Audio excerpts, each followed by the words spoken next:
the SEC has had quite a run. Obviously, one loss out of the first two weekends. I know you can read a lot into it or not, but it seems like the league is in very good shape. It is. You don't want to overreact. I think I saw on your Twitter account asking people for their overreactions after week one. Paul, and kind of my nature, my makeup, I went back and Googled an article, I think it was in the Washington Post 4 or 5 years ago, where we didn't have such a great opening weekend.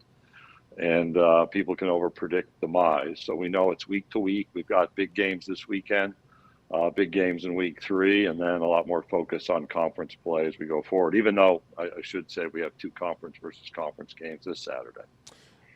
Commissioner Sankey with us, and Commissioner, let's get to the big story over the weekend. It broke on Friday afternoon, something that you were part of a group that nearly got it done a year ago, and we'll talk about some of the reasons why we are still having this conversation. But your first immediate reaction to the decision, and when could we see a 12-school college playoff?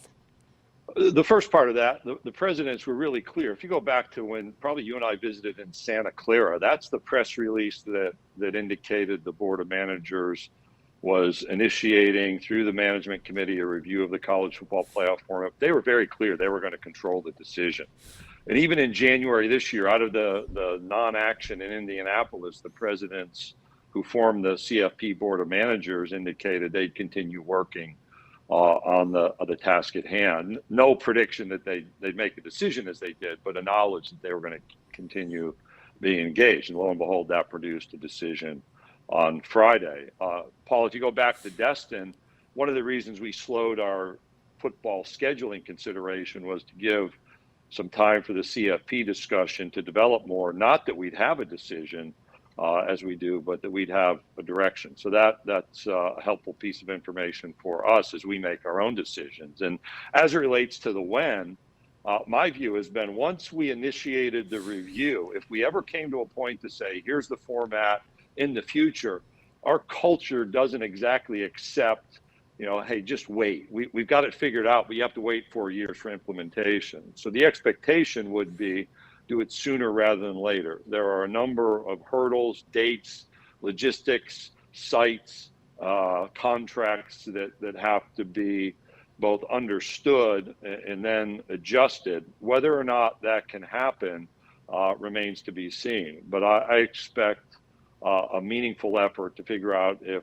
after the 24 and 25 seasons, which are year 11 and 12 of the current 12-year contract, an expanded playoff could take place. But certainly the playoff expansion will be ready to go for that 26 season, January 27 national championship.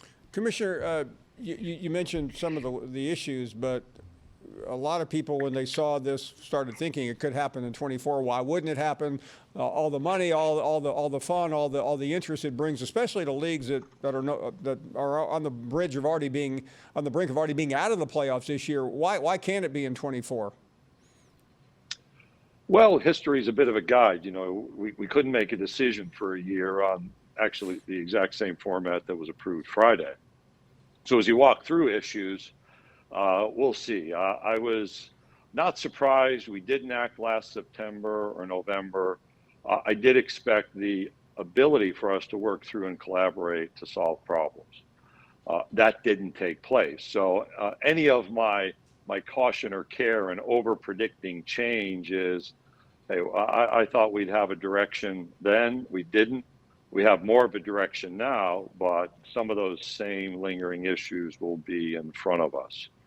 Now, you can see that motivations and interests have changed. Last year, after our announced addition of Oklahoma and Texas, one can expect that there was a little bit of a reaction to that slowed things. And now, when others were directly impacted or involved, not named the Southeastern Conference, perhaps that's one of the reasons that things sped up, and that might create opportunities for earlier adjustment, some motivations for earlier adjustment. There is a television component. I realize you represent the Southeastern Conference, and some of us are sitting on the other side here, at least as employees. But ultimately, where does that figure into it with ESPN having the contract throughout the remainder of this, and then who knows what else after that? So you deal with what do you know, what do you not know? So let's talk about what do we know. We know ESPN has an agreement through the 12-year cycle. That's our reality.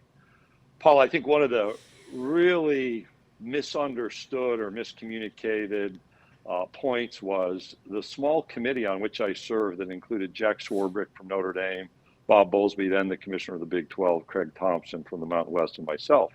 We all said from the beginning when we made the original presentation that for year 13 with this 12-team format, we would fully go to market with the media rights. And what that conveyed, and we were very specific to say, everybody will have the opportunity to participate. Now, some cite this decision to withhold support as an attempt to leverage other media entities in.